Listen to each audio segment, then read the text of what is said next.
Where is it written in the Constitution that I must pay for their health care? Show me where it's in the Constitution. Can you find it in my Constitution? Clearly, you're a strict constructionist. That's wonderful. No, I'm not a strict constructionist. I want to know where you find it in the U.S. Constitution that I am required to pay for the health care of illegal aliens and their children. Show me where it's written. It's easy to talk about this in an abstract. That's right. That's what you're doing. You're talking about it in an abstract as though you're sitting in a classroom and that there's unlimited money and it's the 1950s and America is a great nation with unlimited money. We are bankrupt. We are a basket case. The states are broke because of health care. Don't you understand that, Brad? Have you been in an emergency room recently? I have.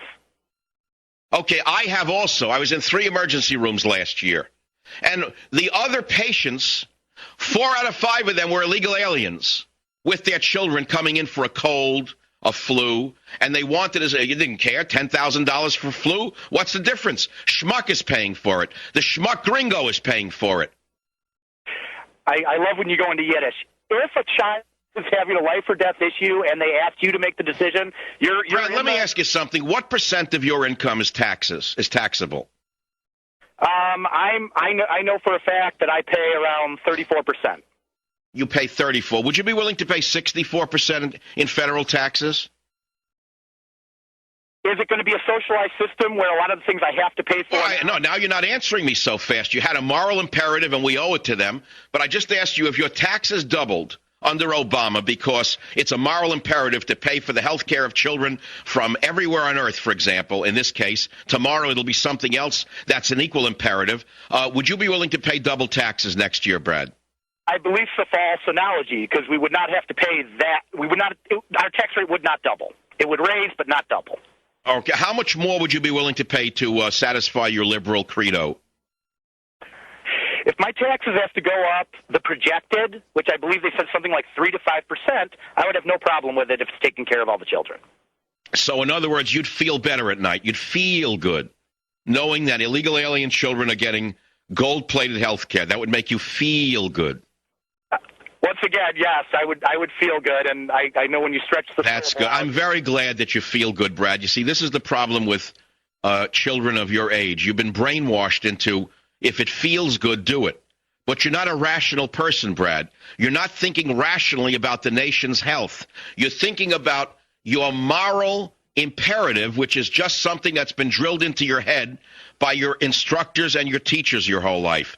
I have no obligation to pay for illegal aliens' children's health care. When I was young and poor and my children needed health care, I did without luxuries to provide them health care, Brad. That's the way the system works. In other words, if I wanted to go away on vacation, I didn't go that year because I had to go to the doctor to buy my children health care. And I knew that when I had them. When I wanted to buy a new Porsche in 1984, and I wanted it very badly, I did not buy it. Instead, I drove a broken old Volkswagen because I had to put money away for my children's college education. I had to put off my pleasure in the present for my children's future, Brad. That's how I was raised.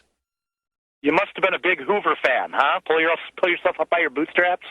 I don't know who Hoover is. I know who Hooters are. Herbert Hoover. That's what he would say when people were... Herbert Hooter? I know who Herbert Hooter is. I know who Herbert Hooter is. Brad, you don't have children, do you? I have one child. He's 9 months old. And who pays for his health care?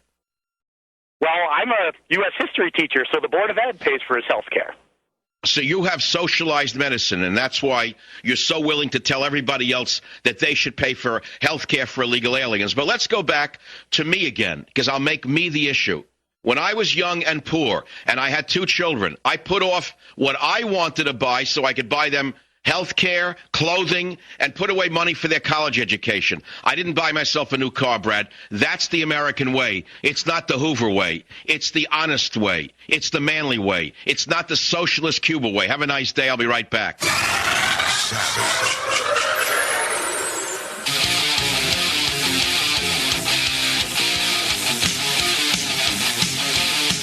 It is the savage nation. The only thing we have to fear is Obama himself. Obama the Magnificent said today that there would be a catastrophe if the pork barrel stimulus bill was not passed. And I think that this is beyond belief, that the man would not understand that we the people know he's lying. It's been estimated that 8 to 9% of the bill will produce jobs, and 90 to 91% of the bill is simply pork barrel legislation.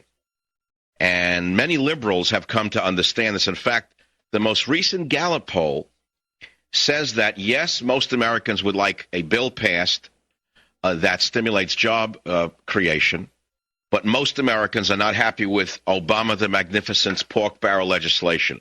He's only fooling himself. Listen to clip 5. But make no mistake, a failure to act and act now will turn crisis into a catastrophe. Well, for you it would. Let's stop right. He's right. It would turn his crisis of confidence into a catastrophe of reality, where people would understand that this man is a shill, a Chicago backroom politician, put up on a pedestal, coated with golden robes, but in fact, the emperor has no clothes. He's absolutely right when he says that it would turn a crisis into a catastrophe for him personally. The fact of the matter is he must be stopped before he destroys America. That's my opinion. Today, he ramrodded a children's health care bill, a so-called SCHIP expansion that will cost an estimated $38 billion, I think, the first year. Now, the fact of the matter is this Democrat version of the bill opens the door to provide benefits, health benefits, gold-plated health benefits at that, to the children of illegal aliens, because it no longer requires applicants to prove their citizenship status. This is a backdoor amnesty by the rotten, stinking, socialist, Democrat crumbs who have stolen America from we the people. They have stolen America from we the people. Now, how do you people who have no children feel about this? Let's ask the single people out there how they feel about the moral imperative to pay for the health care for illegal aliens. How do single heterosexuals feel about it? How do single gay people feel about paying for health care for illegal aliens? Shouldn't the money go for American citizens first? Shouldn't the money go for veterans first? Your mother first? Your father first? Your grandfather first? Your grandmother first? Why are you supporting amnesty for illegal aliens in the form of health care? Are you that stupid? Are you that tied to the doxy of liberalism that you don't understand what a catastrophe this is? I believe that we're going to be seeing impeach Obama very soon.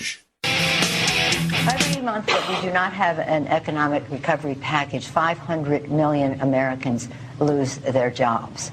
I don't think we can go fast enough to stop that. The president asked for action, swift and bold. That is what we are doing. I agree that we can't send a protectionist message. I want to see what kind of language we can work on this issue. I think it would be a mistake, though, at a time when worldwide trade is declining, for us to start sending a message that somehow we're just looking after ourselves and not concerned with world trade. Liar, liar, pants on fire. So he offered you change, he offered you hope, and now he's striking the Buy American clause from his pig barrel spending program. The pig barrel spending program had a reasonable clause in it that required that iron and steel used in any project produced by the pig barrel spending bill, that the iron and steel be produced in the United States. But liar, liar, Marxist Obama has now said he's going to strike it out because it doesn't help Europe. Nancy Pelosi is either mad as a hatter from too much mercury in the hats that she's wearing, or the woman doesn't know what she's talking about. I mean, 500 million jobs are going to be lost every month? These people are crazy. I don't think you understand that these are revolutionaries that are running America. These are not people offering change. They're offering revolution. These are community organizers in the tradition of the radical Marxist Saul Alinsky, who made Chicago the birthplace of modern community organizing.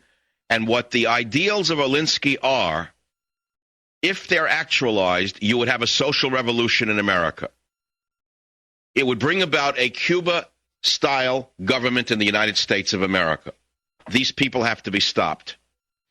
The stimulus, for example, has in it neon lights for Las Vegas, Harley-Davidson motorcycles for Shreveport, Louisiana, $4.5 million for Boynton Beach, Florida, to have an eco park featuring butterfly gardens. Chula Vista, California would like $500,000 to create a dog run. Shall I go down the list? I will.